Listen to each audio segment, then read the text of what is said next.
ಸ್ವಾಮೀಜಿಯ ನೇತೃತ್ವದಲ್ಲಿ ಮೀಟಿಂಗ್ ನಡೀತಾ ಇದೆ. ಪಂಚಮಸಾಲಿ ಪೀಠದಿಂದ ವಚನಾನಂದ ಶ್ರೀಗಳ ಉಚ್ಚಾಟನೆಗೆ ಕಾರಣ ಏನೇನು? ಮೊದಲನೇದು, ಏಕಕಾಲಕ್ಕೆ 2 ಪೀಠದಲ್ಲಿ ಸ್ವಾಮೀಜಿ ಕಾರ್ಯನಿರ್ವಹಣೆ ಮಾಡ್ತಾ ಇರೋದು. 2 ಪೀಠದಲ್ಲಿ ಒಂದನ್ನ ಆಯ್ಕೆ ಮಾಡಿಕೊಳ್ಳಿ ಅಂತ ಹಿಂದಿನಿಂದಲೂ ಕೇಳ್ಕೊಂಡು ಬಂದಿದ್ರು ಟ್ರಸ್ಟ್. ಮೂರನೇದು, ಸ್ವಾಮೀಜಿ ಅಂತ ಕೇಳಿಕೊಂಡು ಸ್ವಾಮೀಜಿ ಐಷಾರಾಮಿ ಜೀವನ ನಡೆಸ್ತಿದ್ದಾರೆ. ಪೀಠದ ಹೆಸರಲ್ಲಿ ರಾಜಕಾರಣಿಗಳಿಂದ ಹಣ ಸ್ವೀಕರಿಸ್ತಾ ಇದ್ದಾರೆ. ಮಠದ ಮಕ್ಕಳಿಂದ ಮಸಾಜ್ ಮಾಡಿಸ್ಕೊಳ್ತಾ ಇದ್ರು. ಇದು ಸ್ವಾಮೀಜಿಯ ಮೇಲೆ ಟ್ರಸ್ಟಿಗಳು ಮಾಡ್ತಾ ಇರುವಂತ ಆರೋಪ ಇದೆ. ಶ್ರೀಗಳ ಉಚ್ಚಾಟನೆಗೆ ಕಾರಣ ಏನು ಅನ್ನೋದನ್ನ ನೋಡ್ತಾ ಇದ್ರು. 2 ಪೀಠದಲ್ಲಿ ಒಂದನ್ನ ಆಯ್ಕೆ ಮಾಡ್ಕೊಳ್ಳಿ ಅಂತ ಈ ಹಿಂದಿನಿಂದಲೂ ಹೇಳ್ತಾ ಇದ್ರು. ಆದ್ರೆ ಸ್ವಾಮೀಜಿ ಆಯ್ಕೆ ಮಾಡ್ಕೊಂಡಿಲ್ಲ. ಐಷಾರಾಮಿ ಜೀವನ ನಡೆಸ್ತಾ ಇದ್ದಾರೆ. ರಾಜಕಾರಣಿಗಳಿಂದ ಹಣ ಪಡಿತಾ ಇದ್ದಾರೆ. ಇವೆಲ್ಲ ಆರೋಪ. ಮಠದ ಮಕ್ಕಳಿಂದ ಮಸಾಜ್ ಮಾಡಿಸ್ಕೊಳ್ತಾ ಇದ್ರು ಅನ್ನೋದು ಆರೋಪ. ಹೀಗೆ ಒಂದಷ್ಟು ಕಾರಣಗಳನ್ನ ಕೊಟ್ಟಿದ್ದಾರೆ. ಅದರಲ್ಲಿ ಬಹಳ ಮುಖ್ಯವಾದದ್ದು ಮೊದಲನೇ ಕಾರಣ ಅಂತ ಅಂದ್ರೆ, ಶ್ವಾಸಪೀಠ ಮತ್ತು ಈ ಪಂಚಮಸಾಲಿ ಪೀಠ ಏನಿದೆ, 2 ಪೀಠದಲ್ಲಿ ಮುಂದುವರಿಯೋದು ಬೇಡ. ಯಾವ್ದಾದ್ರೂ ಒಂದನ್ನ ಆಯ್ಕೆ ಮಾಡ್ಕೊಳ್ಳಿ. ನೀವು 2 ಪೀಠ ಒಟ್ಟೊಟ್ಟಿಗೆ ಕಾರ್ಯನಿರ್ವಹಣೆ ಮಾಡೋದು ಕಷ್ಟ ಆಗತ್ತೆ, ಸರಿಯಲ್ಲ ಅದು. ಹಾಗಾಗಿ ಒಂದೇ ಪೀಠದಲ್ಲಿ ನೀವು ಮುಂದುವರಿಬೇಕು. ಯಾವ್ದು ಬೇಕು ನೀವು ಆಯ್ಕೆ ಮಾಡ್ಕೊಳ್ಳಿ ಅಂತ ಸ್ವಾಮೀಜಿ ಈ ಪೀಠಕ್ಕೆ ಬಂದಾಗ್ಲಿಂದಲೂ ನಾವು ಕೇಳ್ತಿದ್ದೀವಿ ಅಂತ ಟ್ರಸ್ಟಿಗಳು ಹೇಳ್ತಾ ಇದ್ರು. ವಚನಾನಂದ ಶ್ರೀಗಳ ಉಚ್ಚಾಟನೆಗೆ ಟ್ರಸ್ಟಿಗಳು ಕಾರಣ ಕೊಟ್ಟಿದ್ದಾರೆ. 12 ಕಾರಣವನ್ನ ನೀಡಿದ್ದಾರೆ ಪಂಚಮಸಾಲಿ ಪೀಠದ ಟ್ರಸ್ಟಿಗಳು. ಯಾಕೆ ಉಚ್ಚಾಟನೆ ಮಾಡಿದ್ವಿ ಅನ್ನೋದಕ್ಕೆ 12 ಕಾರಣವನ್ನ ಕೊಟ್ಟಿದ್ದಾರೆ. ದಾವಣಗೆರೆ ಎಸ್ಪಿಗೆ ಉಚ್ಚಾಟನೆಯ ಕಾರಣ ಕೊಟ್ಟಿದ್ದಾರೆ. ಅದರಲ್ಲಿ ಮೊದಲನೆಯ ಕಾರಣ, 2 ಪೀಠದಲ್ಲಿ ಸ್ವಾಮೀಜಿಗಳು ಮುಂದುವರಿಯೋದು ಸರಿಯಲ್ಲ ಅಂತ. ಶ್ವಾಸಪೀಠ ಮತ್ತು ಹರಿಹರದ ಪಂಚಮಸಾಲಿ ಪೀಠ, ಯಾವ್ದಾದ್ರೂ ಒಂದನ್ನ ಆಯ್ಕೆ ಮಾಡ್ಕೊಳ್ಳಿ ಅಂತ. 2 ಪೀಠದಲ್ಲಿ ಒಂದನ್ನ ಆಯ್ಕೆ ಮಾಡ್ಕೊಳ್ಳಿ ಅಂತ ಟ್ರಸ್ಟಿಗಳು ತಾಕೀತು ಮಾಡಿದ್ರು. ಸ್ವಾಮೀಜಿ ಅಂತ ಹೇಳಿಕೊಂಡು ಶ್ರೀಗಳು ಐಷಾರಾಮಿ ಜೀವನ ನಡೆಸ್ತಾ ಇದ್ದಾರೆ ಅನ್ನೋದು 3ನೇ ಕಾರಣ. ಶ್ರೀಗಳ ಉಚ್ಚಾಟನೆಗೆ ಏನು ಕಾರಣ ಅನ್ನೋದನ್ನ 1 by 1 ನೋಡ್ತಾ ಇದೆ. ಮೊದಲ ಕಾರಣ, 2 ಪೀಠದಲ್ಲಿ ಸ್ವಾಮೀಜಿಗಳಿರೋದು. ಹಾಗಾಗಿ ಒಂದನ್ನ ಆಯ್ಕೆ ಮಾಡ್ಕೊಳ್ಳಿ ಅಂತ ಟ್ರಸ್ಟಿಗಳು ತಾಕೀತು ಮಾಡಿದ್ರು. ಕಳೆದ 8 ವರ್ಷದಿಂದ ಸ್ವಾಮೀಜಿಗಳಿಗೆ ಇದನ್ನ ನಾವು ಹೇಳ್ತಾ ಇದ್ದೀವಿ, ಆದ್ರೆ ಡಿಸೈಡ್ ಮಾಡಿಲ್ಲ ಸ್ವಾಮೀಜಿ ಅಂತ. 3ನೇದು, ಸ್ವಾಮೀಜಿ ಅಂತ ಹೇಳಿಕೊಂಡು ಐಷಾರಾಮಿ ಜೀವನವನ್ನ ನಡೆಸ್ತಾ ಇದ್ದಾರೆ ಶ್ರೀಗಳು ಅನ್ನೋದು 3ನೇ ಕಾರಣ. ಪೀಠದ ಹೆಸರಲ್ಲಿ ರಾಜಕಾರಣಿಗಳಿಂದ ಹಣ ಸ್ವೀಕಾರ ಮಾಡಿದ್ದಾರೆ ಅಂತ ಆರೋಪ ಮಾಡಿದ್ದಾರೆ. 5ನೇದು, ಮಠದ ಮಕ್ಕಳಿಂದ ಮಸಾಜ್ ಅನ್ನ ಮಾಡಿಸ್ಕೊತಾ ಇದ್ರು ಅನ್ನೋ ಆರೋಪ ಇದೆ. ಮಕ್ಕಳಿಗೆ ಮಾನಸಿಕ ದೈಹಿಕ ಕಿರುಕುಳ ಕೊಟ್ಟಂತ ಆರೋಪ ಇದೆ.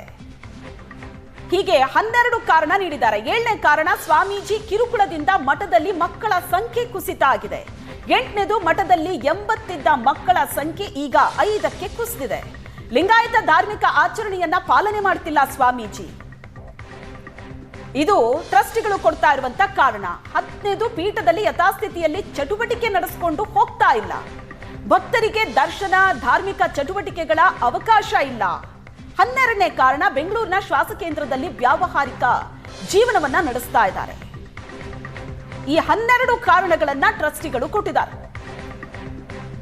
13ನೇದು, ಬೆಂಗಳೂರಿನ ಶ್ವಾಸ ಕೇಂದ್ರದ ವ್ಯವಹಾರಕ್ಕೆ ಹೆಚ್ಚಿನ ಆದ್ಯತೆಯನ್ನ ಕೊಡ್ತಾ ಇದ್ದಾರೆ.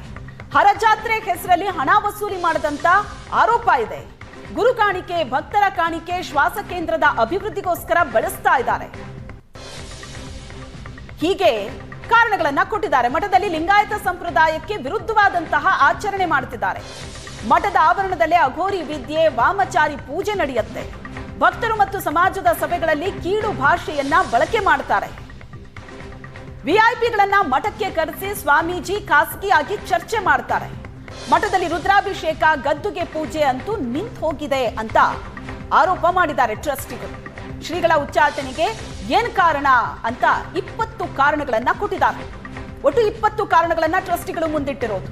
ಅದರಲ್ಲಿ ಮೊದಲನೇ ಕಾರಣ, 8 ವರ್ಷದ ಹಿಂದೆ ವಚನಾನಂದ ಶ್ರೀಗಳು ಈ ಪೀಠಕ್ಕೆ ಬಂದಾಗ ಆಗ್ಲೇ ಟ್ರಸ್ಟಿಗಳು ಹೇಳಿದ್ರಂತೆ, ಯಾವ್ದಾದ್ರೂ ಒಂದು ಪೀಠದಲ್ಲಿ ನೀವು ಮುಂದುವರಿರಿ ಅಂತ. ಶ್ವಾಸಪೀಠ ಬೇಕೋ ಅಥವಾ ಈ ಪಂಚಮಸಾಲಿ ಪೀಠ ಬೇಕೋ ಅಂತ. ಮೊನ್ನೆಯೂ ಮಾರ್ಚ್ 24ನೇ ತಾರೀಕು ಒಂದು ಗಡುವು ಅಂತ ಕೊಡ್ಲಾಗಿತ್ತು. ಸ್ವಾಮೀಜಿಯೇ ಹೇಳಿದ್ರಂತೆ ಮಾರ್ಚ್ 24ರೊಳಗೆ ಒಂದು ಡಿಸಿಷನ್ ಬರ್ತೀನಿ ಅಂತ. ಆದ್ರೆ ಬಂದಿಲ್ಲ. ಇವತ್ತು ಕೂಡ ಸಭೆ ನಡೆಸಿದಾಗ ಸ್ವಾಮೀಜಿ ಆ ಸಭೆಯಲ್ಲಿ ಭಾಗಿಯಾಗಿರ್ಲಿಲ್ಲ. ಫೋನ್ ಮಾಡಿದ್ರೆ ತೆಗ್ದಿಲ್ವಂತೆ. ಹಾಗಾಗಿ ಎಲ್ಲ ಟ್ರಸ್ಟಿಗಳು ಒಮ್ಮತದಿಂದ ನಿರ್ಧಾರ ತಗೊಂಡಿದ್ದಾರೆ ಶ್ರೀಗಳ ಉಚ್ಚಾಟನೆ ಅಂತ. ಈಗ ಸ್ವಾಮೀಜಿ ಹೇಳ್ತಾ ಇರೋದು ಹಾಗೆಲ್ಲ ಉಚ್ಚಾಟನೆ ಮಾಡೋದಕ್ಕೆ ಬರಲ್ಲ. 12 ಜನ ಟ್ರಸ್ಟಿಗಳು ಸೇರ್ಕೊಂಡು ಸ್ವಾಮೀಜಿ ಉಚ್ಚಾಟನೆ ಅಂತ ಅಂದ ಮಾತ್ರಕ್ಕೆ ಪೀಠದಿಂದ ಹೊರಗಡೆ ಹಾಕೋದಕ್ಕೆ ಸಾಧ್ಯ ಇಲ್ಲ. ಒಂದು ಪ್ರಬಲವಾದ ಸಮುದಾಯ ನಮ್ಮದು. ಸಮುದಾಯ ನಿರ್ಧಾರ ತಗೋಬೇಕು. ಸಮುದಾಯದಲ್ಲಿ ಪ್ರಮುಖರಿದ್ದಾರೆ, ಬಹಳ ದೊಡ್ಡ ಶಿಷ್ಯ ವೃಂದ ಇದೆ, ಎಲ್ಲರೂ ಕೂತು ನಿರ್ಧಾರ ಮಾಡಬೇಕು ಅಂತ ಸ್ವಾಮೀಜಿ ಹೇಳ್ತಾ ಇದ್ದಾರೆ. ಆದ್ರೆ ಟ್ರಸ್ಟಿಗಳು ಹೇಳ್ತಾ ಇರೋದು ಮಠದ ಬೈಲಾ ಏನಿದೆ ಅದರ ಪ್ರಕಾರವೇ ಕಾನೂನಿನ ಚೌಕಟ್ಟಿನಲ್ಲಿ, ಆ ಬೈಲಾ ಏನಿದೆ ಅದರ ಚೌಕಟ್ಟಿನಲ್ಲೇ ನಾವು ನಿರ್ಧಾರ ತಗೊಂಡಿದ್ದೀವಿ ಅಂತ. ಸದ್ಯಕ್ಕೂ ಕೂಡ ಜಟಾಪಟಿ ಮುಂದುವರಿತಾ ಇದೆ. ಸ್ವಾಮೀಜಿಗಳ ನೇತೃತ್ವದಲ್ಲಿ ಮಠದ ಆವರಣದಲ್ಲಿ ಶಿಷ್ಯರ ಜೊತೆ ಸ್ವಾಮೀಜಿ ಸಭೆ ಮಾಡ್ತಿದ್ದಾರೆ. ಸ್ವಾಮೀಜಿಯ ನಡೆ ಏನಾಗಿರುತ್ತೆ? ಈಗ ಟ್ರಸ್ಟಿಗಳು ತೆಗೆದುಕೊಂಡಂತಹ ನಿರ್ಧಾರ ಏನಿದೆ, ಸ್ವಾಮೀಜಿಗಳ ಉಚ್ಚಾಟನೆ, ತಕ್ಷಣಕ್ಕೆ ಸ್ವಾಮೀಜಿ ಪೀಠ ಬಿಡಬೇಕು, ಅವರ ನಿವಾಸವನ್ನ ಬಿಡಬೇಕು, ಇದು ಟ್ರಸ್ಟಿಗಳ ಹೇಳ್ತಾ ಇರೋದು. ಆದ್ರೆ ಇದಕ್ಕೆ ಒಪ್ತಾ ಇಲ್ಲ ಶ್ರೀಗಳು. ಭಕ್ತರು ಬಂದಿದ್ದಾರೆ ಈಗ ಪೀಠಕ್ಕೆ. ಸ್ವಾಮೀಜಿ ನೇತೃತ್ವದಲ್ಲಿ ಸಭೆ ನಡೀತಾ ಇದೆ. ಹಾಗಾದ್ರೆ ಸ್ವಾಮೀಜಿಯ ಮುಂದಿನ ನಡೆ ಏನು? ಕಾನೂನಾತ್ಮಕವಾಗಿ ಹೋರಾಟ ಮಾಡ್ತಾರಾ ಅಥವಾ ಮತ್ತೊಂದು ಜಟಾಪಟಿಗೆ ಕಾರಣ ಆಗತ್ತಾ? ಮಠದ ಗೇಟು ಓಪನ್ ಆಗ್ತಾ ಇದ್ದಂತೆ ಭಕ್ತರು ಒಳನುಗ್ಗಿದ್ದಾರೆ. ಭಕ್ತರಿಗೂ ಒಂದು ರೀತಿ ಆಕ್ರೋಶ ಇದೆ. ಈ ಹಿಂದೆಯೂ ಕೂಡ ಇದ್ದ ಸ್ವಾಮೀಜಿಯ ಜೊತೆ ಇದೇ ರೀತಿಯಾಗಿ ನಡ್ಕೊಂಡಿದ್ರು, ಸ್ವಾಮೀಜಿಯನ್ನ ಹೀಗೆ ನಡೆಸ್ಕೊಂಡಿದ್ರು. ಈಗ ಮತ್ತಂತದ್ದೇ ಘಟನೆ. ಈ ತರ ಆದ್ರೆ ಸಮಾಜಕ್ಕೆ ಏನ್ ಸಂದೇಶ ಹೋಗುತ್ತೆ? ಸಮುದಾಯದ ಏಳ್ಗೆಗೋಸ್ಕರ ಇರುವಂತಹ ಈ ಪೀಠದಲ್ಲೇ ಈ ರೀತಿಯ ಜಟಾಪಟಿ, ಗೊಂದಲ, ಇದಕ್ಕೆ ಸಮುದಾಯ ಯಾವ ರೀತಿ ತೀರ್ಮಾನ ತಗೊಳ್ಳುತ್ತೆ? ಸ್ವಾಮೀಜಿಯ ಮುಂದಿನ ನಡೆ ಏನು ಅನ್ನೋದು ಇನ್ನು ಗೊತ್ತಾಗಬೇಕು.